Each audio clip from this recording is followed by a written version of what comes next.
Assalamu alaikum dear students. Welcome to my YouTube channel Learn Together. Students, हम class 9th biology का chapter number 1 discuss कर रहे थे and we have done 2 lectures on it.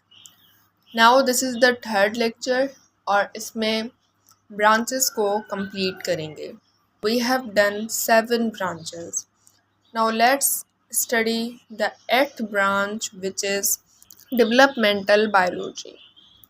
Students, developmental biology को embryology भी कहा जाता है. Why? Because development की first stage को embryo कहते हैं हम. अब उस embryo की formation कैसे हुई और उसमें further क्या developments हो रही हैं, क्या changing उसमें आ रही हैं, इन तमाम कॉन्सेप्ट्स को स्टडी किया जाता है इस ब्रांच में. सो डेवलपमेंटल बायोलॉजी या embryology. Embryology basically is taken from the Greek word embryon which means embryo. और एम्ब्रियो की माना क्या है? Simply the first stage of development. Embryo is just like के कोई अनबॉर्न एनिमल है. सही है. एम्ब्रियो हम कहते हैं initial stage of development. Okay, unborn animal. और ये डेवलपमेंट की फर्स्ट स्टेज है. Now the next branch is environmental biology. देखें, from the word we can guess के एनवायरमेंटल बायोलॉजी में हम क्या स्टडी करेंगे. एनवायरमेंटल यानी is related to environment. So हम एनवायरमेंट के बारे में स्टडी करेंगे. But how biology deals with the living beings.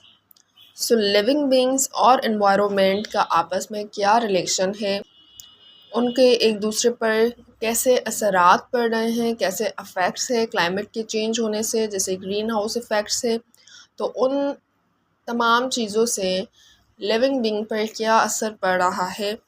What we study in environmental biology.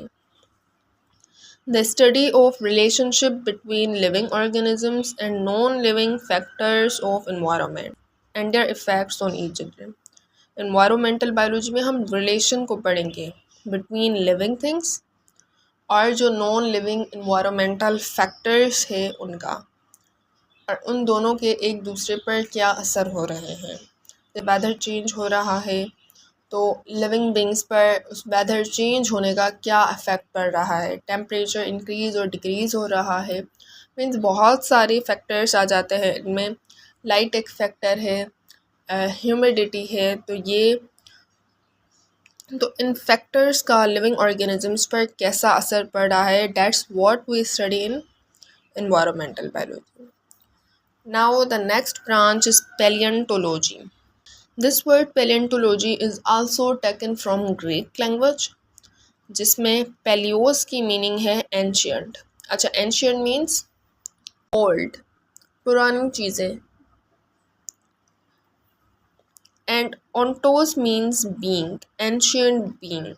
And logos means study. यानी हम कह सकते हैं कि paleontology में हम पुरानी चीज़ों के बारे में स्टडी कर रहे हैं. पुरानी जो ज़िंदगी थी उसके बारे में हम स्टडी कर रहे हैं. यानी सिंपली वी कैन से कि हम हिस्ट्री के बारे में इसमें स्टडी करते हैं.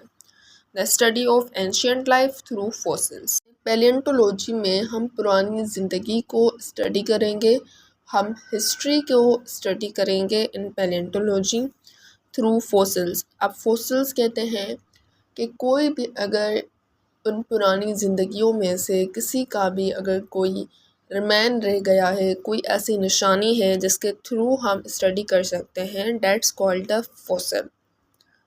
ओके.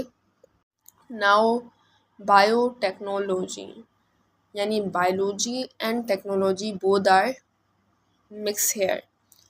बायोलॉजी में हम स्टडी करते हैं अबाउट द लिविंग बींग्स. अब टेक्नोलॉजी है यानी टेक्निक्स को इस्तेमाल किया जाएगा. ज़रूर कुछ फॉर्मेशन की बात की जा रही है यहाँ पर कि हम कुछ ऐसे टेक्निक्स को स्टडी करेंगे जिसके थ्रू हम बायोलॉजी को यूज़ करके, यानी बायोलॉजिकल सिस्टम्स को यूज़ कर लिविंग ऑर्गेनिजम्स को यूज़ करके या फिर सेल्स उनके पार्ट्स को यूज़ करके कुछ डेवलप करेंगे, किसी चीज़ की फॉर्मेशन करना, which is useful for us. So biotechnology, the study about techniques that uses biological systems, living organisms, or parts of cells to develop or create different products.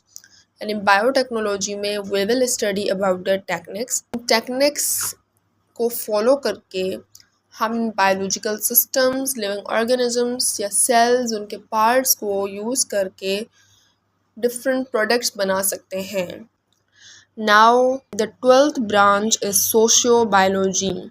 Sociobiology, this word socio is taken from the Latin word sociare, which means to associate, यानी इंट्रक्शन में रखना, connection होना.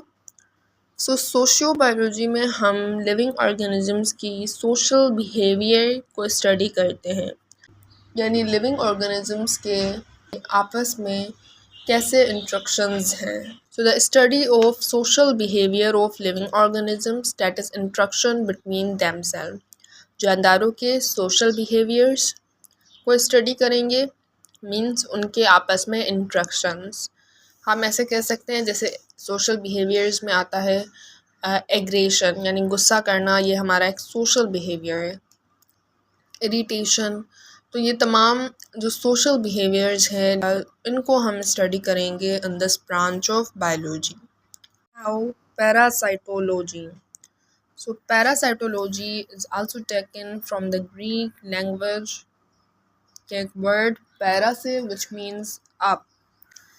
Parasitology में हम study करेंगे parasites को. अच्छा, अब पैरासाइट्स क्या है?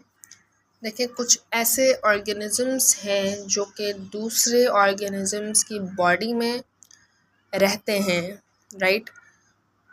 यानी कि होस्ट हो गया वो उनके लिए. कोई ऑर्गेनिजम्स जो होस्ट पर रहते हैं उनसे न्यूट्रिएंट्स लेते हैं and in return they give harm to them. जैसे लाइस है, जूं, वो इंसान की लाइक बॉडी के ऊपर रह रहे हैं, आई कैन से कि बालों में रह रहे हैं, एंड देन उनसे न्यूट्रिएंट्स भी ले रहे हैं, but return they harm to the human.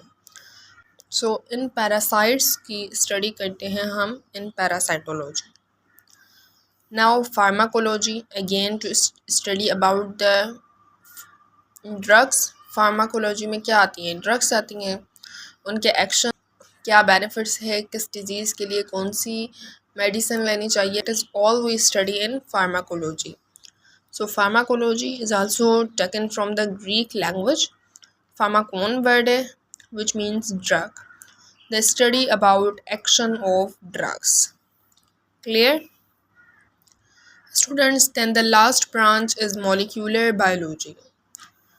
Molecular biology में भी हम मॉलिक्यूल्स की स्टडी करेंगे, ऑर्गेनिक मॉलिक्यूल्स जो मिलकर सेल को बनाते हैं और उसके ऑर्गेनील्स को बनाते हैं. Organic molecules which are consist of carbon, hydrogen and oxygen. So molecular biology the study of organic molecules. Organic molecules की इनमें स्टडी करेंगे विच कंस्टिट्यूट सेल, जो सेल को बनाएंगे, एंड इट्स ऑर्गेनील, और उसके ऑर्गेनील्स को. सो स्टूडेंट्स ने बायोलॉजी की तमाम ब्रांचेस को स्टडी कर लिया. अगर कहीं पर भी कंफ्यूजन है so you can ask me. Now this topic has been done, और अब नेक्स्ट टॉपिक पर इंशाल्लाह सून मैं वीडियो अपलोड करूँगी. Thank you very much and अल्लाह हाफिज़.